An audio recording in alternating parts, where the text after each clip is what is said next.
अरे मेरे प्यारे गधे, चलो अब हमारा लकड़ियाँ लाने का समय हो चुका है।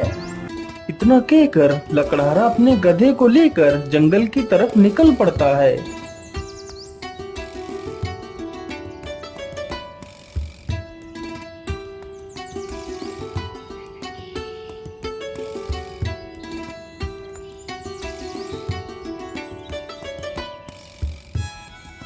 मेरे हिसाब से यही पेड़ ठीक रहेगा, चलो इसे ही काट लेता हूँ।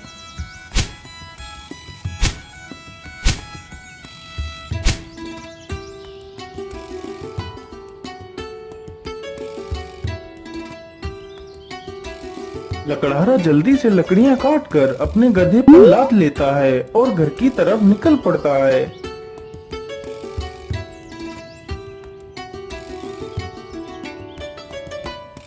पानी, पानी, पानी, मेरी सहायता करो। अरे ये किसकी आवाज है? मुझे लगता है कोई तकलीफ में है, चलो चलकर देखता हूँ।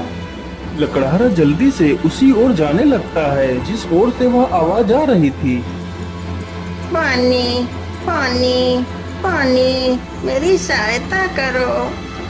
अरे ये क्या? ये तो एक तोता है, लेकिन यह तो पूरी तरह जख्मी हो चुका है। मैं ऐसा करता हूँ, इसे भी अपने साथ ही ले चलता हूँ। लकड़हारा जल्दी से उस तोते को उठा लेता है और उसे भी अपने साथ ले जाता है।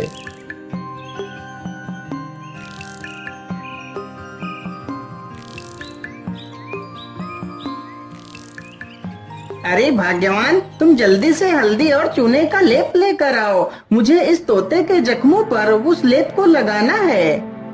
लकड़हारे की पत्नी तुरंत ही हल्दी और चूने का लेप लेकर आती है। लकड़हारा तुरंत ही उस तोते के जख्मों पर उस लेप को लगाने लगता है। अरे तोता भाई, मैंने तुम्हारे जख्मों पर दवाई लगा दी है, अब तुम जल्दी ही स्वस्थ हो जाओगे। इस प्रकार तोता 1-2 दिनों में ही पूरी तरह स्वस्थ हो जाता है।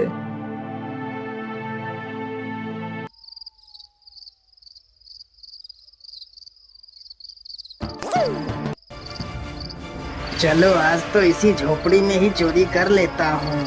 हो सकता है इस झोपड़ी में ही मुझे कुछ काम की चीज मिल जाए। इतना कहकर वह चोर उस झोपड़ी में घुस जाता है। तभी वह तोता उस चोर को देख लेता है। अरे मालिक जल्दी से उठिए, देखिए चोर आ गया। अरे मालिक जल्दी उठो। अरे मालिक जल्दी से उठिए, देखिए चोर आ गया। अरे मालिक जल्दी उठो।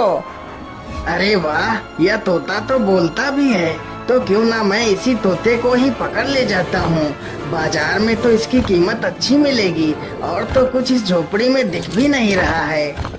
इतना सोचकर चोर तुरंत ही तोते का पिंजरा उठाता है और वहां से भाग जाता है।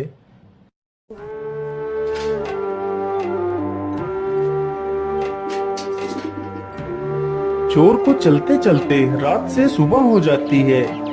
ओहो, मैं तो रात भर चलते चलते कितना थक गया हूँ।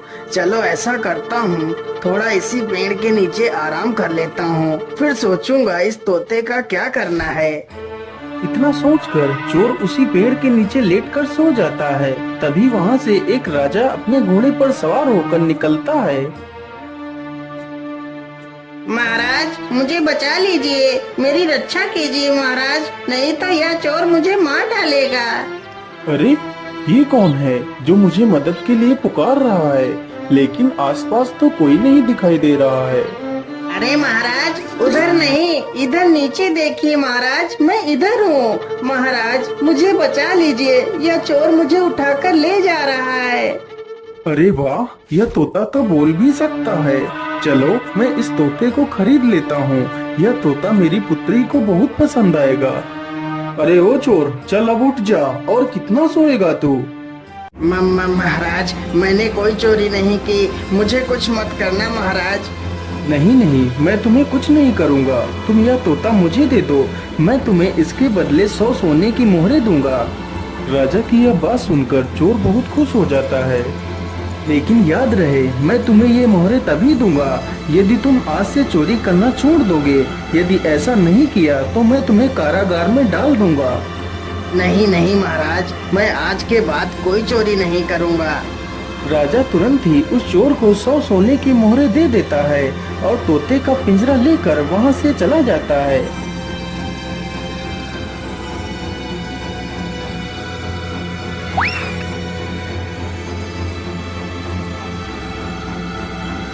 अरे राजकुमारी, तुम कहाँ हो? देखो मैं तुम्हारे लिए क्या लेकर आया हूँ। अरे पिताजी, यह तोता तो कितना सुंदर है। हाँ पुत्री, यह कोई ऐसा वैसा तोता नहीं है। यह तोता इंसानी भाषा को बोल और समझ सकता है। फिर तो यह एक अद्भुत तोता है। पिताजी, आज से मैं इस तोते को अपने साथ ही रखूंगी।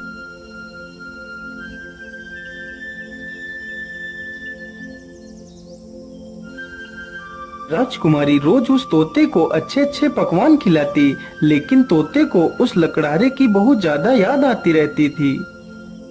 अरे मेरे प्यारे तोते, मैं तुम्हें कुछ भी खिलाती हूँ, तुम उसे सही ढंग से क्यों नहीं खाते हो?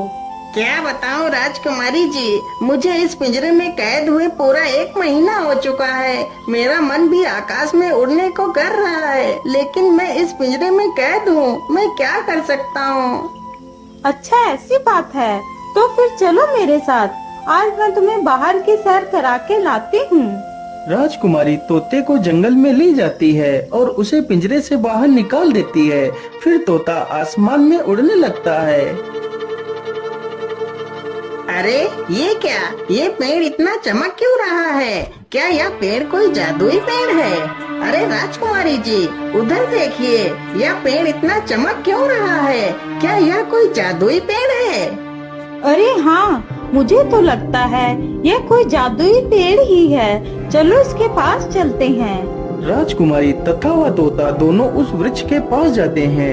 राजकुमारी जैसे ही उस वृक्ष को स्पर्श करती है, तभी वह उस वृक्ष में समा जाती है। यह देखकर तोता हैरान हो जाता है। अरे राम राम राम, ये क्या हुआ? राजकुमारी तो पेड़ के अंदर चली गई। मुझे जल्दी से यह खबर राजा को देनी होगी।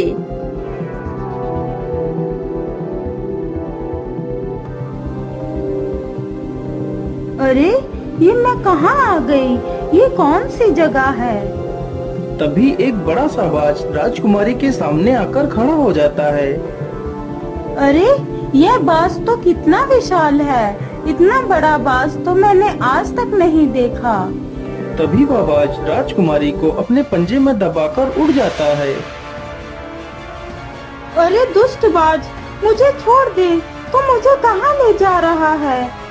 वह बाज राजकुमारी को एक गुफा के भीतर ले जाता है, जहाँ एक डायन खड़ी होती है।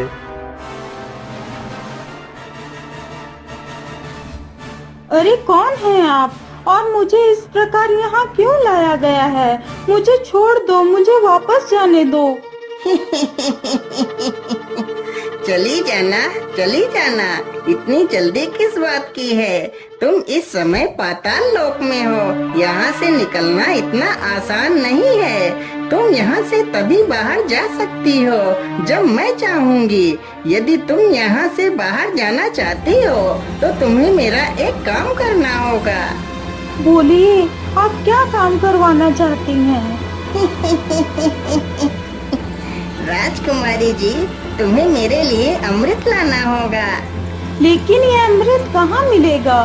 ये अमृत तुम्हें रंगी कंचन की पहाड़ियों में मिलेगा।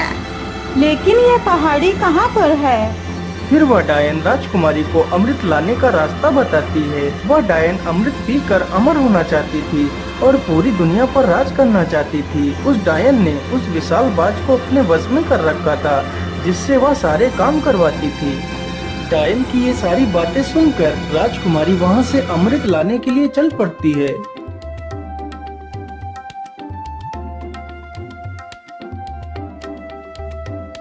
राजकुमारी अमृत ढूंढते ढूंढते उन्हीं पहाड़ियों पर पहुंच जाती है जहां पर अमृत था। मुझे लगता है इसी गुफा में ही अमृत होगा। चलो इसके अंदर चलती हूँ। राजकुमारी जैसे ही गुफा के अंदर प्रवेश करने की कोशिश करती है, तभी एक जहरीला सर्प राजकुमारी को डस लेता है और राजकुमारी की वहीं पर मृत्यु हो जाती है।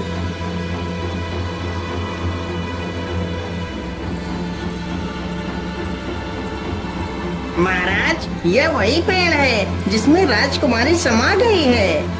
ठीक है तोते, तुम यहीं पर रुको, मैं इस पेड़ के अंदर अकेला ही जाऊंगा। राजा जैसे ही पेड़ को हाथ लगाता है तो वह भी उसी पेड़ के अंदर चला जाता है।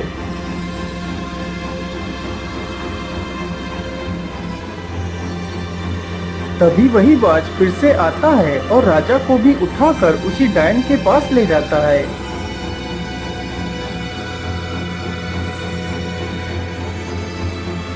कौन है आप और मुझे यहाँ पर इस प्रकार लाने का क्या कारण है? मेरी राजकुमारी कहाँ है? अरे महाराज, आप चिंता ना करिए, आप जल्दी ही अपनी राजकुमारी से मिलेंगे। उससे पहले आपको मेरा एक काम करना होगा। ठीक है डायन, मुझे जल्दी से बताइए, मैं तुम्हारे लिए क्या काम कर सकता हूँ। फिर वह डायन राजा से भी उसी अमृत को लाने की बात कहती है। ठीक है डायन, मैं तुम्हें वह अमृत लाकर दे दूंगा, लेकिन मेरी पुत्री को कुछ नहीं होना चाहिए। इतना कहकर राजा अमृत लाने के लिए चल पड़ता है।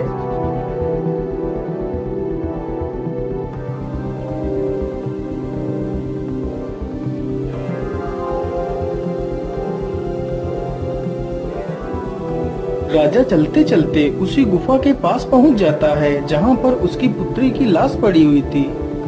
अरे ये क्या, ये तो राजकुमारी पड़ी है, लेकिन मेरी पुत्री को क्या हुआ? हे भगवान, मेरी पुत्री को तो किसी जहरीले सर्प ने डस लिया है। इसका मतलब उस दुष्ट डायन ने मेरी पुत्री से भी वो अमृत लाने को कहा होगा। अब मैं उस डायन को जिंदा नहीं छोड़ूंगा। मुझे लगता है इस गुफा में कोई जहरीला सर्प भी है, मुझे ध्यान से आगे बढ़ना होगा। इतना कहकर राजा राजकुमारी को वहीं पर छोड़कर आगे बढ़ता है। तुम्हारी हिम्मत कैसे हुई इस गुफा में आने की? मैं तुम्हें जिंदा नहीं छोड़ूंगा। सर्प जैसे ही राजा को डसने के लिए आगे बढ़ता है, राजा तुरंत अपनी तलवार से सर्प के 2 टुकड़े कर देता है। दुष्ट, तूने ही मेरी पुत्री को मारा है, मैं भला तुझे जिंदा कैसे छोड़ सकता था? इतना कहकर राजा गुफा में आगे बढ़ता है। राजा जैसे ही आगे बढ़ता है तभी एक तीर बहुत ही तेज रफ्तार से राजा को छूकर निकल जाता है। तभी राजा अपने कदम पीछे ले लेता है।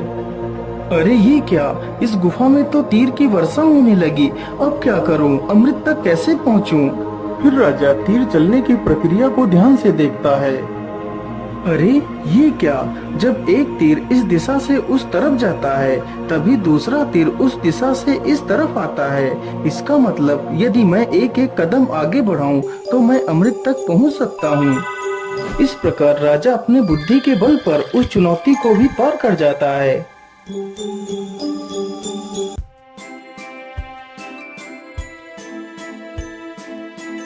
अरे वो रहा अमृत, चलो जल्दी से अमृत को ले लेता हूँ।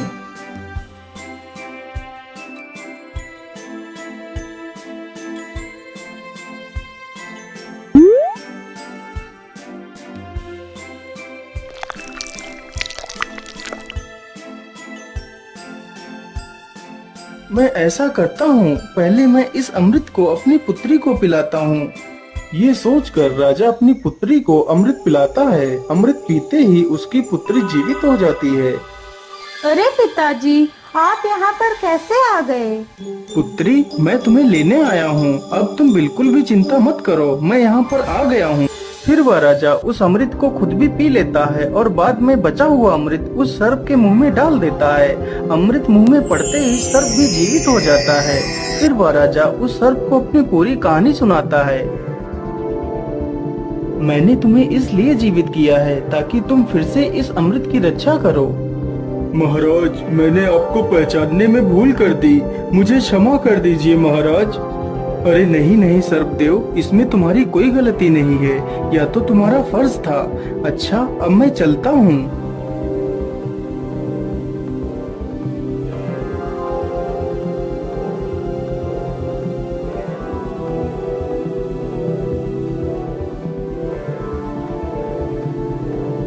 राजा उस बोतल में अमृत के स्थान पर एक तालाब से साधारण जल भर लेता है और डायन के पास पहुंच जाता है।